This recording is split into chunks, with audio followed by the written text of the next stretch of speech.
of the Coming of the Moon by Tod Leben. Still counting. This is going to be first chapter of a longer novel. Although anytime that you do a one shot like this, chances are it's going to get changed. The stone platform marks the underground tunnels as more religious than expected. An altar underground? Sounds maddeningly close to the normal for Dominic. The ancient bejeweled knife comes into view, casually sticking out of the chest of a corpse as if it belongs there. The blood cool and congealed, proving this thing is far from newly dead, or at least dead again. Dominic didn't care 1 second how long the bloody thing was dead for, or if it was never technically dead in the first place. The knife was his, and he was taking it back. He yanked hard. The knife came free, and so did the monster. Not again. Careful to not get bitten, Dominic pulls out a stake from his belt and stabs the thing where the knife just was. Should be enough to keep it down for a time. Given the lack of action from the staking, the vampire's probably waiting.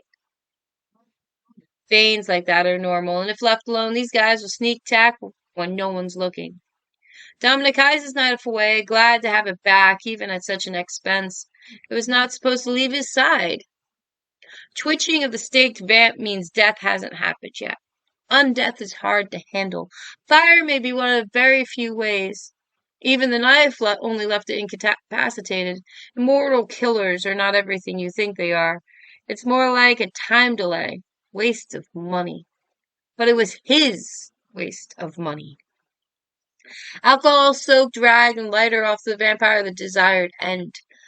Dominic doesn't even watch it burn. These low, piercing screams humans normally can't hear will definitely bring others. Being able to hear the vampiric words is the reason Dominic picked this career. The fact he survived a decade of it shocks most. That makes 56. Dominic wipes his hands with another rag and takes a swig of alcohol. A new record for the year. He checks his phone. December 15th. He still has time to beat his record again. The scratching noise and soft cooing makes Dominic's mouth twitch. The record will definitely be beaten. He checks his supplies. 14 steaks, 5 small bombs, 12 rags, and enough alcohol to bring down a satchmo. The crunch of gravel to his right has a stake out. Dominic levels the stake with his chest and waits for the lunge. It always comes. Vampires follow the same steps every single time. Dominic walks back out into the early morning sunlight, picking at the new bloodstains on his shirt. 69 and counting.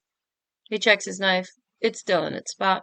Before leaving the cave well behind him, there's still 2 weeks to increase his annual count. I should probably take a vacation.